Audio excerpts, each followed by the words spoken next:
Olá, sejam muito bem-vindos. E início de ano é sempre um momento importante para metas e início de execução de planos para alcançar os objetivos. Mas quais são as perspectivas para os empreendedores em 2023? O que é preciso fazer para o crescimento, por exemplo, do ecossistema de inovação no Brasil?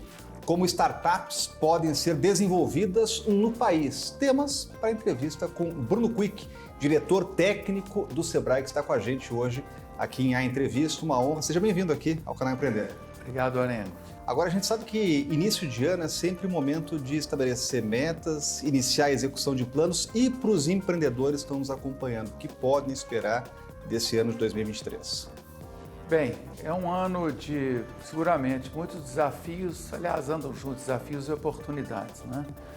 Nós temos um país que, assim como o resto do mundo, sai de uma pandemia, mas o Brasil, podemos afirmar, e os empreendedores saem mais fortes, mais experientes, trazem consigo, muitos deles, algumas questões, às vezes passivas, situações que têm que equacionar desse período, mas eu diria que a experiência, o ganho com a digitalização, o ganho com a aproximação e compreensão do seu cliente, esse fato está mais antenado do que acontece no país, porque a pandemia foi um fator externo muito importante.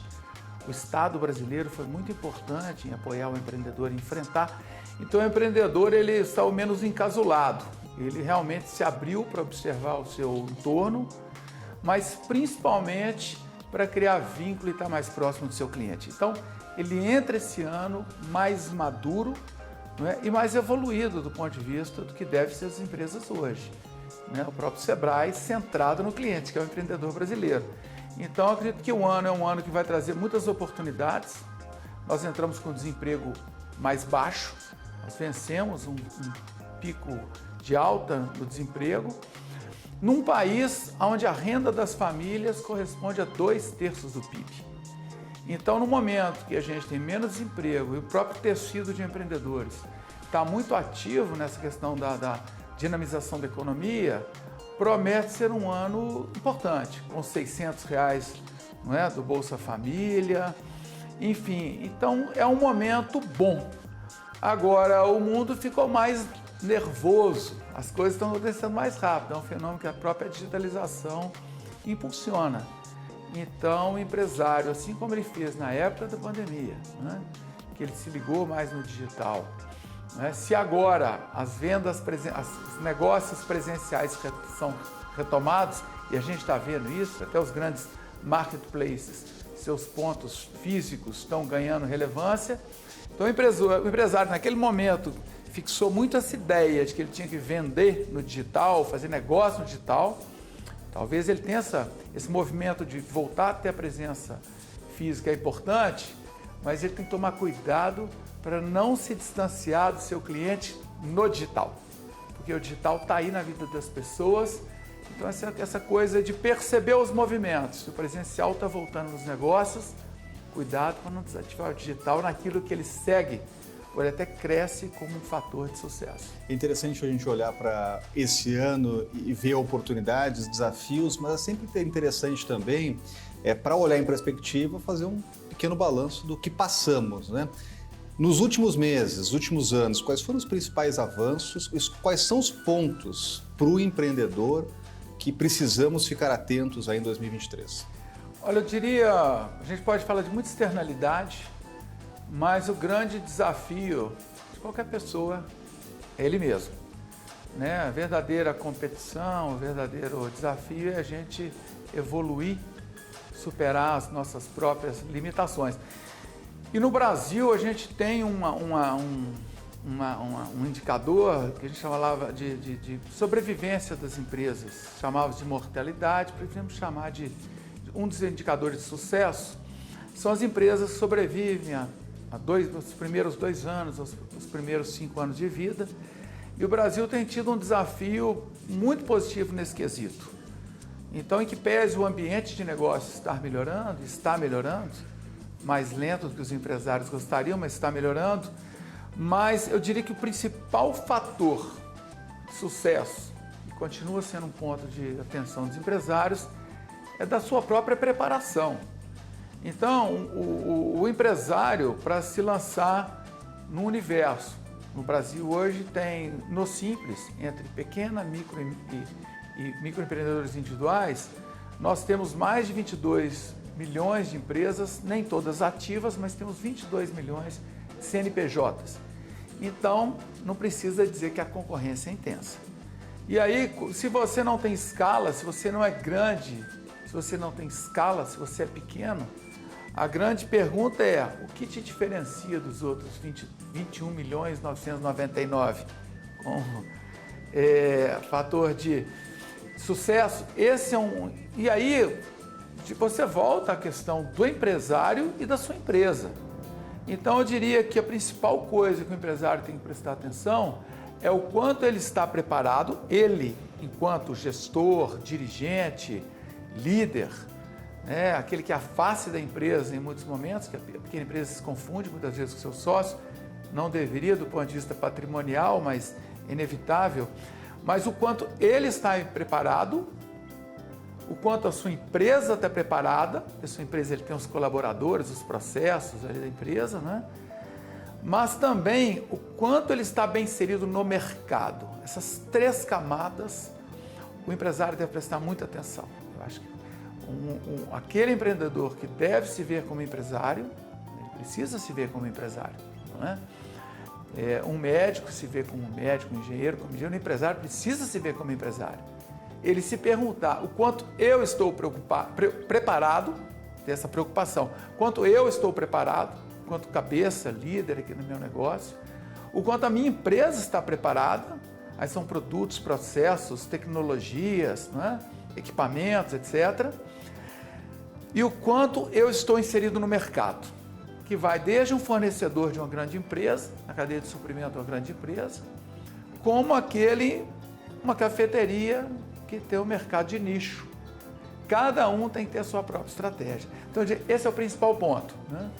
E daí decorrem as demais, daí decorre o plano, né? Qual é o plano para mim, como empresário? Qual é o plano para o meu negócio? Qual é o plano para o meu mercado? Então, esse é o ponto de atenção inicial. É o fundamento, é a raiz daquilo que deve orientar o empresário. Na sua empresa, sempre é importante dizer, seus colaboradores, a qualificação, o clima, o envolvimento, né? Ninguém se compromete com aquilo que não participou, que participa. Então, essa questão de participação dos colaboradores, então faz parte, eu diria, do desafio das três camadas. O empresário, muitas vezes, negligencia, ele não prioriza um tempo para fazer um curso, se atualizar, para assistir aqui o nosso programa do canal Empreender, quer dizer, ver isso aqui como um insumo para o seu sucesso, se antenar no que está acontecendo. Então, eu diria, deve ser a principal preocupação, né? Daí decorrem as demais. Agora é interessante ouvir o senhor falar de preparação de tecnologia, porque isso leva ao nosso tema que a gente já antecipou aqui, que é o ecossistema de inovação. Porque para a gente estar preparado, inclusive para mercados que vão surgir, porque a gente está falando de algo que a gente não conhece ainda, mas a gente tem que estar um passo à frente. Como é que está a realidade desse ecossistema de inovação no Brasil e o que a gente precisa caminhar ainda para avançar? Olha, esse é um desafio enorme, mas quando a gente, como o Sebrae, está muito conectado nessa agenda, é um desafio que nós olhamos com muita confiança e otimismo, e temos motivos para isso. Então, a primeira coisa, durante muitos anos, a gente trabalhou no Sebrae, a perspectiva, nós tínhamos de desmistificar a inovação. Mas ainda hoje, alguém pode pensar que inovação é coisa do Elon Musk, com SpaceX e coisas do tipo, né? Com as empresas, enfim, os ícones, né, da inovação.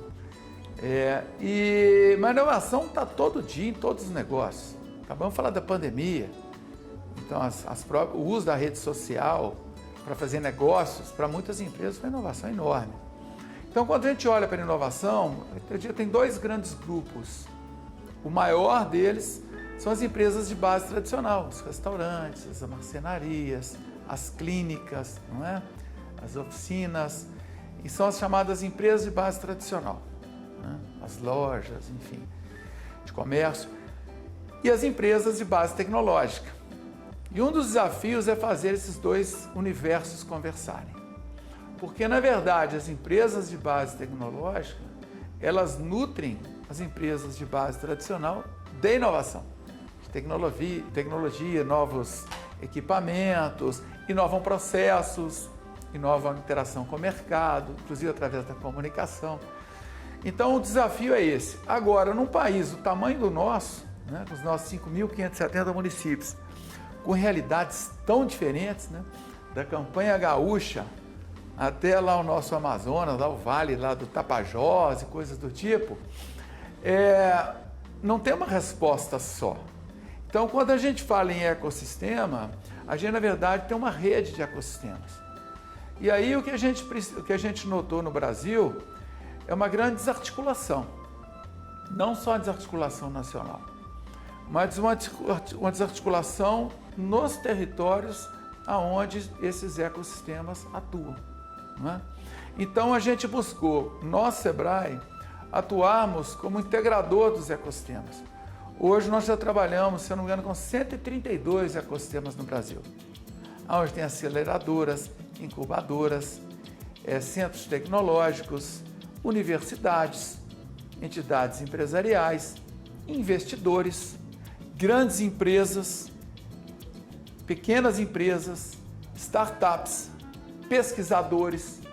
Fazer esse conjunto de recursos, se organizar e trabalhar junto enquanto ecossistema, foi o grande desafio que nós identificamos.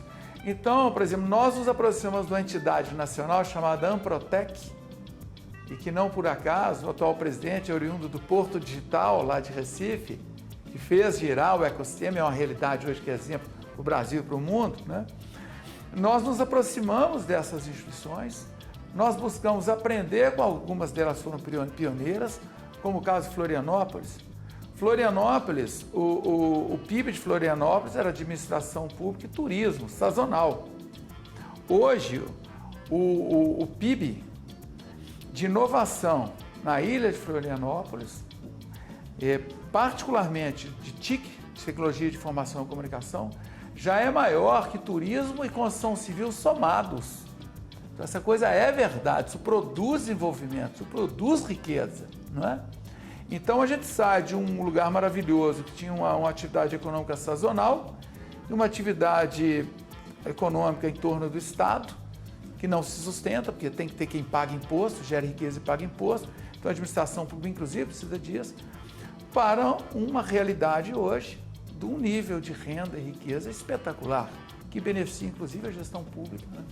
Então, o nosso trabalho hoje foi atuar sobre uma realidade. A gente tinha uma mancha, a gente tinha ecossistemas no sul e no sudeste, e um enorme vazio no nordeste, região norte, e pouca coisa na região centro-oeste. Então, uma das coisas estratégicas que o Sebrae fez foi programas mesmo, muito concretos. Então, hoje nós temos o Inova Amazônia, que trabalha com base na bioeconomia toda a região amazônica, e nós temos o Startup Nordeste, que é um outro projeto para ativar esse ecossistema. Eu vou até aproveitar esse assunto, a gente vai para um rápido intervalo, o papo está bom, e na volta a gente vai lançar um olhar aí sobre o mercado e o cenário de startups no Brasil. Vamos continuar falando de inovação aqui, então não saia daí, a gente volta já.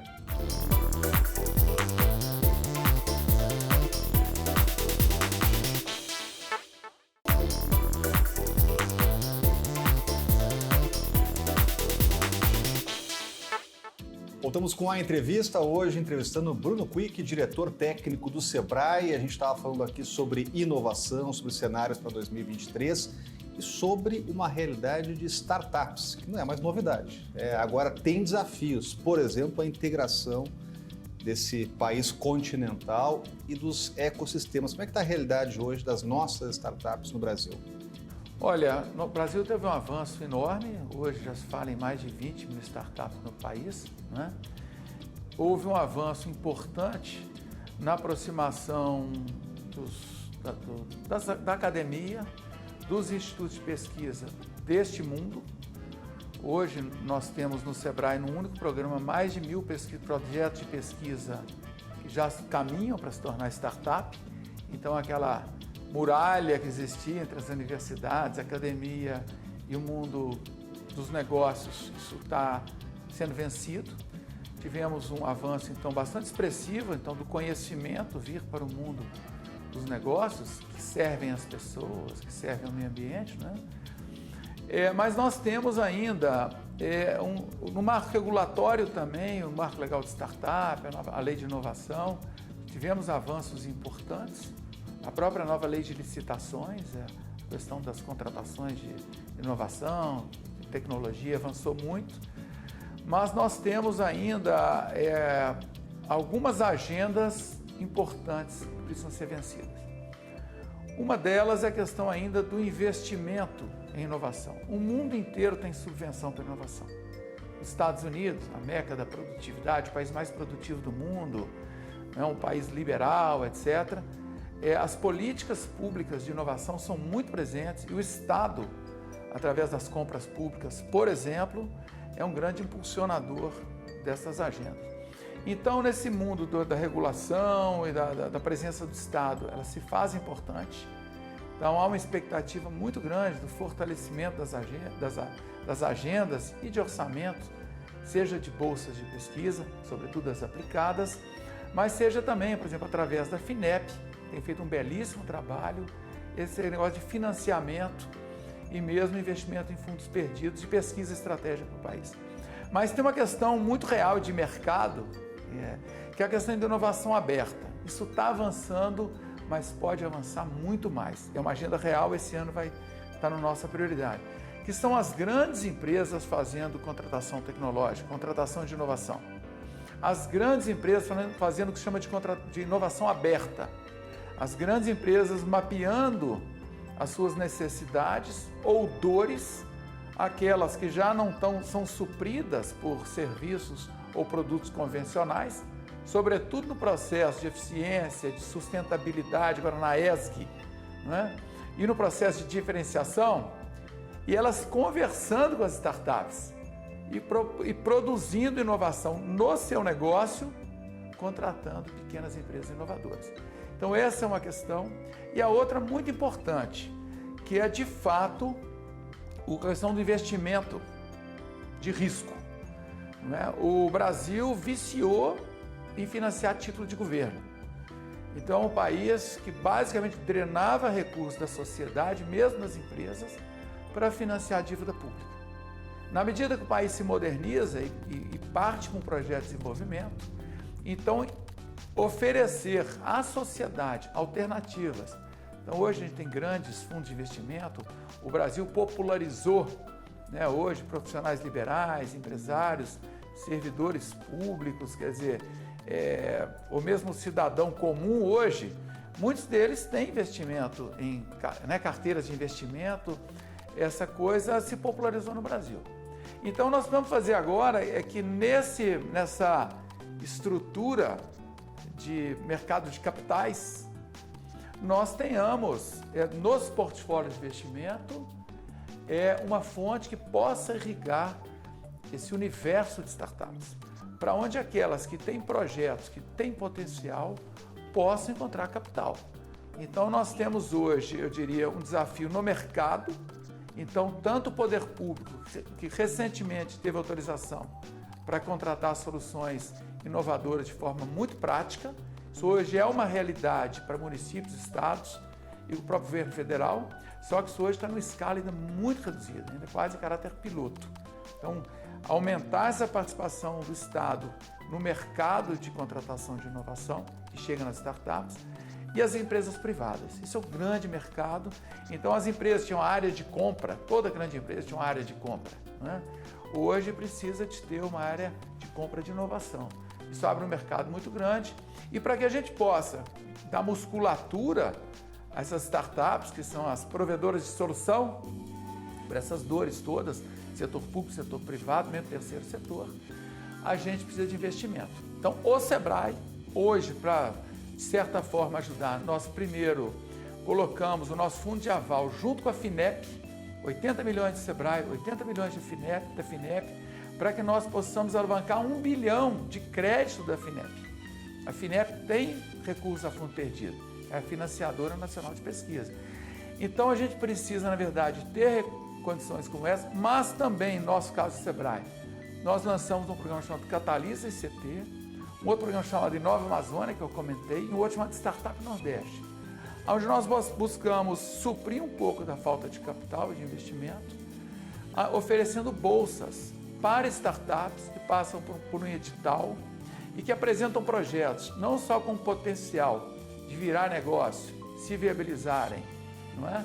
Irem ao mercado e crescerem, porque a startup nasce para crescer, questão da escalar, mas também startups que estejam apontando para setores que são estratégicos para o país e com oportunidade para pequenas empresas, como, por exemplo, a bioeconomia na região amazônica. Então, lá o apelo, a prioridade são startups que apontam soluções que possam virar negócios na Amazônia, gerando renda. Então, o mercado e o capital, eu diria hoje, são o principal gargalo, não é? E só mais um comentário.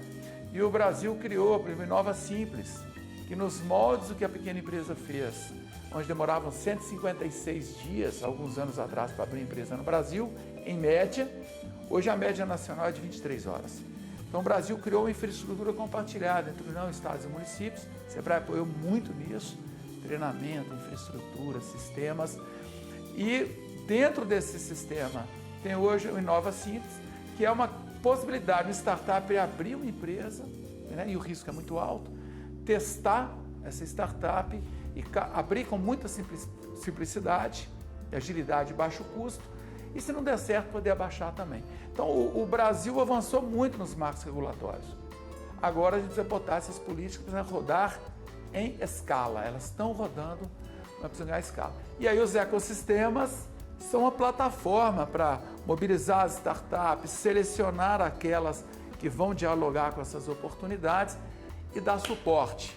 Então, as aceleradoras, as mentorias, e a gente está junto para preparar projeto, capacitar essa coisa toda. E a gente vê como os assuntos estão interligados. Agora, achei interessante que você trouxe o exemplo dos Estados Unidos, que a gente está num momento de discussão fiscal, inclusive, de definir prioridades, né?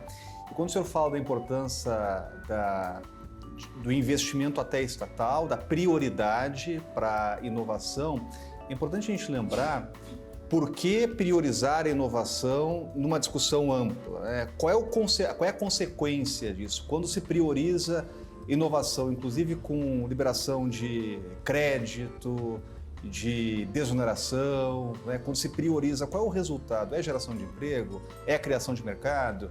É competitividade? Qual é o resultado de colocar recurso em inovação?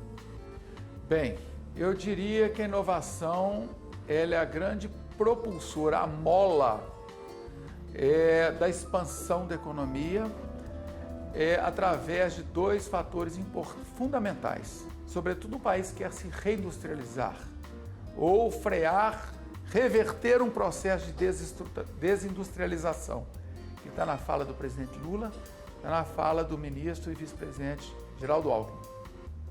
Para reverter esse processo de desindustrialização, a gente precisa tratar três coisas.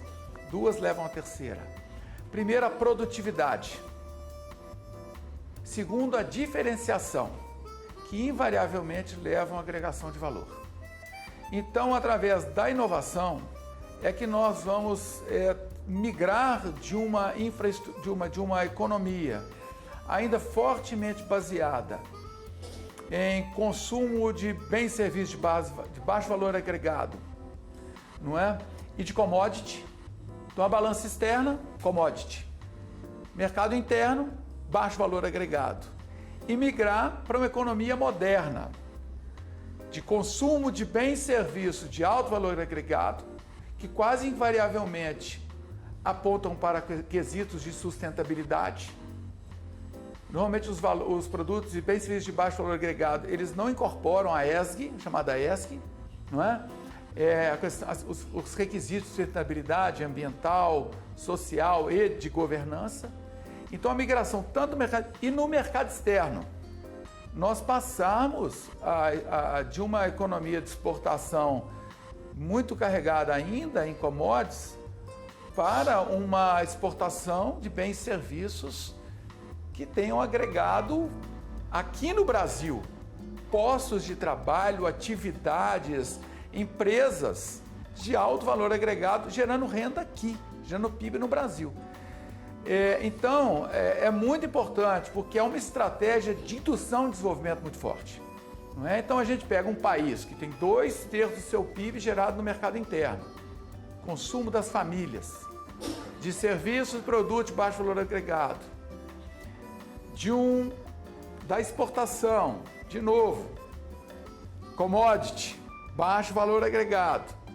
E através da inovação, a gente mexe nos dois.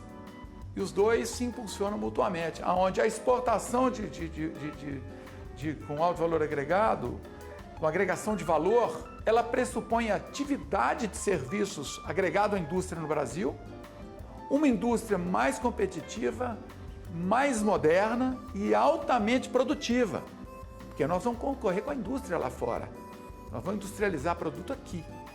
Então, a inovação é a mola mestra. E a inovação, como nós tratamos com a startup, ela tem ainda uma outra característica fantástica, porque a gente não parte de novo para uma economia de concentração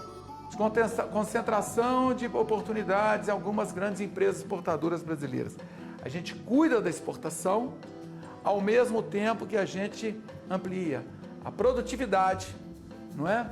A diferenciação e agregação de valor no mercado interno. O potencial de expansão do emprego, da renda, e mais, eu vou mais longe ainda aqui na nossa conversa, de abrir perspectiva para os jovens. Uma das poucas coisas que podem verdadeiramente ressignificar a educação para o jovem brasileiro, né, que sofre uma certa apatia em relação ao modelo educacional, um certo distanciamento da escola, é a inovação. Então, por exemplo, quando o Sebrae é parceiro, por exemplo, da Campus Party, que tem essa capacidade de colocar jovens acampados e olhando o futuro, discutindo inovação. Quer dizer, se a gente joga a inovação para o agregado da economia, lá no Amazonas, né, lá no Vale do Tapajós, lá na Campanha Gaúcha, isso chega nas escolas. O jovem vê uma coisa diferente. Ele fica instigado. E se a educação se apresenta como um caminho para ele se tornar um programador, um pesquisador, ou um operador turístico, um turismo de experiência, que é um outro negócio, né? Ou alguém da gastronomia, nós temos hoje mais de 100 indicações geográficas.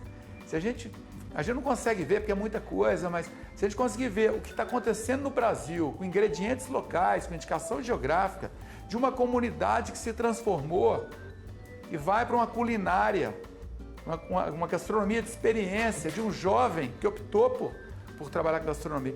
É um outro mundo e está aqui no Brasil. E a inovação é o que permite isso tudo. É fazer a mesma coisa aparentemente de forma diferente. O que faz essa mesma coisa uma coisa diferente. E sempre, invariavelmente, agregando valor. Não só para o empresário e para a empresa, mas como todo o seu entorno. Basta a gente ver o que aconteceu em Bonito, o que acontece com alguns destinos turísticos, o modelo de turismo é outro. As pessoas vão lá